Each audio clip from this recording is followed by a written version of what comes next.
من کنت مولاہ فعلی مولاہ، تو ہم سیدنا علی کو مولا مانتے ہیں۔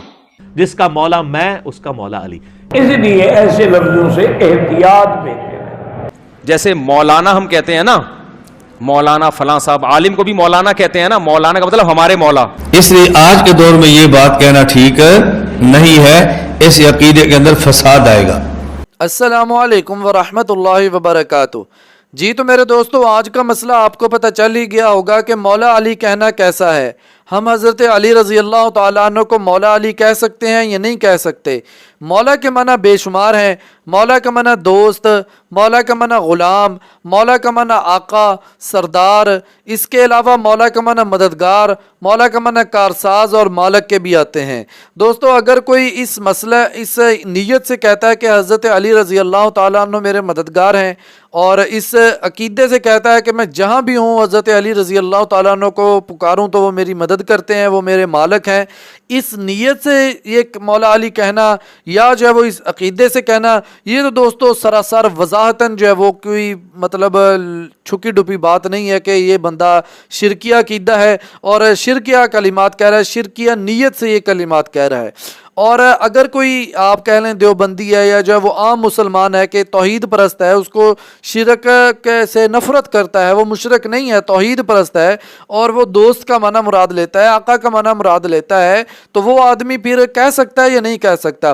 کیونکہ ہمارے پھر بعض علماء کرام جو ہے وہ اس یعنی کہ دیوبندی یعنی کہ توحید والے کو بھی مولا علی کہنے سے بھی منع کر رہے ہیں۔ تو دوستو ان کے دلائل سنتے ہیں کہ وہ کیوں منع کر رہے ہیں، اس کے بعد پھر کچھ اپنی رائے آپ کے سامنے پیش کروں گا، آپ کو سمجھنے میں آسانی ہوگی اور مجھے سمجھانے میں آسانی ہوگی۔ تو چلتے ہیں علماء کرام کے پاس دلائل کی دنیا میں۔ حضرت علی کے بارے میں اللہ کے نبی نے فرمایا، من کنت مولاہ فعلی مولاہ، جس کا میں مولا ہوں علی اس کا مولا ہے۔ اور یہاں مولا سے مراد دوست نہیں ہے، یہ ہم دوست کا ترجمہ کرتے ہیں آقا، سردار، جس کا میں سردار ہوں علی اس کے سردار ہیں۔ اس کے پیچھے ایک کافی پس منظر میں بہت سی چیزیں ہیں، ان کی صفائی کرنے کے لیے میرے نبی نے غدیر خم پر یہ حدیث بیان فرمائی خطبے میں کہ جس کا میں مولا ہوں اس کا علی مولا ہے۔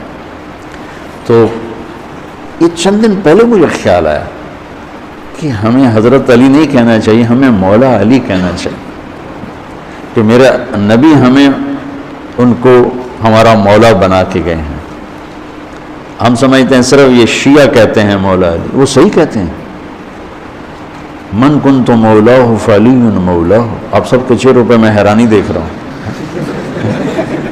حالانکہ میں آپ کو صحیح حدیث پیش کر رہا ہوں، من کنت مولاہ فعلی مولاہ، جس کا میں مولا ہوں علی اس کا مولا ہے۔ تو میں اب حضرت علی نہیں کہتا، میں کہتا ہوں مولا علی۔ نبی صلی اللہ علیہ وسلم نے فرمایا جس کا میں مولا اس کا علی مولا، تو ہم سیدنا علی کو مولا مانتے ہیں۔ مولا سے مراد دوست، یہاں مولا سے مراد محبت، کہ جو رسول اللہ صلی اللہ علیہ وسلم سے محبت کرتا ہے اسے لازم ہے وہ مولا علی سے محبت کرے۔ سیدنا علی سے محبت کرتے ہیں، ان کو مولا مانتے ہیں، مولا کا معنی دوست مانتے ہیں۔ اور نبی صلی اللہ علیہ وسلم نے یہ اور صحابہ کے لیے بھی استعمال کیا۔ یہاں مولا سے مراد مالک نہیں ہے، انسانیت کے مالک نہ علی ہے نہ رسول اللہ ہے، بلکہ وہ جب مالک معنی آئے گا تو حسبنا اللہ، ہمیں اللہ کافی ہے، نعم المولا، وہ ہمارا مالک ہے، وہ ہمارا مددگار ہے، اس سے بہتر نہ کوئی مالک ہے نہ مددگار ہے۔ پھر مولا علی کا ہاتھ پکڑ کے نبی علیہ السلام نے یوں صحابہ میں بلند کیا اور کہا، من کنت مولاہ فہذا علی مولاہ۔ پھر جس طرح میرا حق ہے نا تمہارے اوپر، یعنی تم مجھے اپنا آقا سمجھتے ہو، اپنا محبوب سمجھتے ہو، پھر یہی حق پھر مولا علی کا بھی ہے۔ من کنت مولاہ فہذا علی مولاہ، جس کا مولا میں اس کا مولا علی۔ یہاں مولا سے مراد مشکل کشا نہیں تھا، مددگار نہیں تھا، بلکہ تمہاری جان پر حق رکھنے والا، آقا، محبوب، لیڈر۔ ٹھیک ہو گیا کہ میں مولا کا کیا معنی لے رہا ہوں، لیکن آپ تو شیعہ والا مولا علی بنا دیں گے نا، مشکل کشا، حاجت روا۔ وہ تو مولا کا معنی یہی کرتے ہیں نا کہ حضرت علی مولا ہے، مشکل کشا ہے، یعنی नऊज़ बिल्लाह खुदा है, और खुदा हल्ला फी अली, हज़रत अली में हुलूल कर गया है। इसलिए ऐसे लफ्जों से एहतियात में वक्त और हालात के मुताबिक देखना चाहिए कि तुम क्या कह रहे हो, कि मौला से क्या बुरा। वैसे तो हुजूर ने भी फरमाया अना मौला लिमन ला मौला लहू,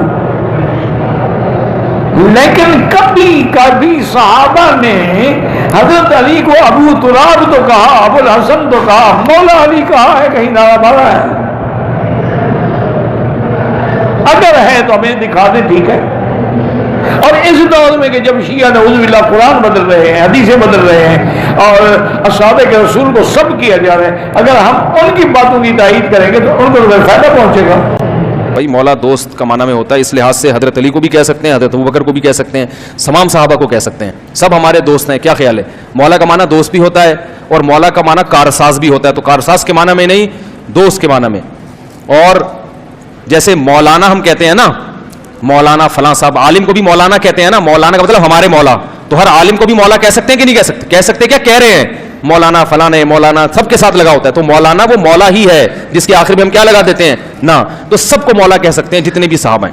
हज़रत अली रजी अल्लाह ताला अन्हु को मौला कहना कैसा है, जबकि माना आका ने। देखिए मौला के कई माने हैं, एक माना गुलाम भी है, एक माना आका भी है, इसके कई मानी है ना। हज़रत अली रजी अल्लाह ताला अन्हु मौला हैं, विलायत से है, जिसका माना दोस्ती भी है, मोहब्बत भी है। लेकिन जब एक ही लफ्ज़ का इस्तेमाल मुखालिफ अकीदा वाला गलत अकीदा में करे तो फिर उसके इस्तेमाल से बचना चाहिए, क्योंकि उससे इश्तिबाहात पैदा हो जाते हैं। तो जब अगर अली मौला, अब अली मौला वो कह रहे हैं जो मौला को खुदा, अली को खुदा कह रहे हैं, इसलिए आज के दौर में ये बात कहना ठीक नहीं है। इस अकीदे के अंदर फसाद आएगा। और ये बात ये नशीन फरमा लें, अगर आप ये समझे ना कि हम थोड़ा सा प्यार दे के उन वाली बातें कहेंगे वो हमारे हो जाएंगे, ये नहीं हो सकता, ये नहीं हो सकता। कुरान करीम में है वलन तरदा अनकल यहूद वलन नसारा हत्ता तत्तबि मिल्लतहुम। ये खिताब अल्लाह अपने मोहम्मद नबी को फरमा रहे हैं कि मेरा पैगंबर ये यहूद नसारा तब तक आपसे राजी नहीं होंगे जब तक आप अलयाज़ बिल्लाह यहूदी या ईसाई ना हो जाएं। तो सिर्फ मौला अली कहने से खुश हो जाएंगे, ऐसा नहीं होगा। अपने आप को धोखे के अंदर मत डालो और खुद को धोखे में डालकर उम्मत को धोखे के अंदर मत डालो। अल्लाह हम सब की हिफाजत फरमाए। जी तो मेरे दोस्तों, आपने मुख्तलिफ उलमाए कराम की तफसीली गुफ्तगू सुन ली। अब आपने कमेंट में ज़रूर बताना है कि आपको कौन से मौलाना साहब की राय जो है वो अच्छी लगी है, किस राय से आप जो है वो इत्तेफाक करते हैं। मेरी राय जो है वो मौलाना तारक जमील साहब के साथ है और उनकी बात को मैंने पसंद किया है, फॉलो किया है कि हमें हज़रत अली रज़ी अल्लाह तआला अन्हु को मौला अली कहना चाहिए, क्योंकि हुज़ूर सल्लल्लाहु अलैहि वसल्लम से बढ़कर या जो है वो हुज़ूर सल्लल्लाहु अलैहि वसल्लम से ज़्यादा तो तौहीद परस्त दुनिया में आज तक ना आया और ना क़यामत तक कोई आएगा। जब हुज़ूर सल्लल्लाहु अलैहि वसल्लम ने ये हदीस मुबारका सहाबा किराम को बयान फरमाई तो उन्होंने मददगार वाले माने से तो मुराद नहीं होगा ना उनका नाम मालक वाला, क्योंकि हम गुमान भी नहीं कर सकते। उन्होंने भी सरदार आका जो है वो दोस्त मोहब्बत महबूब वाले माने मुराद लिए होंगे ना। तो हम तो उनके मुतल्लक वो भी हुज़ूर सल्लल्लाहु अलैहि वसल्लम वो हस्ती तौहीद वाली हस्ती, तौहीद परस्त हैं, तौहीद के कायल हैं, तौहीद की दावत देने वाले हैं। तो जब वो यानी कि हमें हुक्म दे रहे हैं या जो है वो हमें या मशवरा दे रहे हैं कि जिसका मैं सरदार, जिसका मैं मौला, अली उसके मौला, तो इसके में कबाहत क्या है कि एक बंदा आम मुसलमान है, तौहीद परस्त है, वो अगर मौला अली कहता है तो फिर डंके की चोट पे हमें मौला अली कहना चाहिए। दोस्तों, अहले बैत से हमें मोहब्बत ज़्यादा करनी है। अहले बैत से अगर आप मोहब्बत नहीं करेंगे तो आपका ईमान कामिल नहीं है, आप नाक़िसुल ईमान हैं। क्योंकि हुज़ूर सल्लल्लाहु अलैहि वसल्लम ने फरमाया कि मैं तुम्हारे अंदर दो चीज़ों को छोड़ के जा रहा हूँ, एक अल्लाह का कुरान और एक मेरे अहले बैत। हज़रत अली रज़ी अल्लाह तआला अन्हु अहले बैत में से एक हस्ती हैं। तो हमें अहले बैत से मोहब्बत करनी है। हमें हज़रत अली रज़ी अल्लाह तआला अन्हु को मौला अली हम कह सकते हैं, कोई नाजायज़ नहीं है, कोई इसमें कबाहत वाली बात नहीं है। तो दोस्तों, बाकी आपने अपनी राय का इजहार ज़रूर करना है कमेंट में। तो दोस्तों, आज के मसले का हमारा खुलासा यही निकला कि हम हज़रत अली रज़ी अल्लाह तआला अन्हु को मौला अली कह सकते हैं। تو دوستو آج بھی روزانہ کی طرح آپ سے یہی گزارش ہے کہ فلسطین کے لیے خصوصی دعا فرمائیں، مسجد اقصیٰ کے لیے، غزہ کے مسلمانوں کے لیے، مجاہدین کے لیے کہ اللہ تعالیٰ ان کی حفاظت بھی فرمائے اور ان کو خصوصی آزادی بھی عطا فرمائے۔ وآخر الدعوانا ان الحمد للہ رب العالمین۔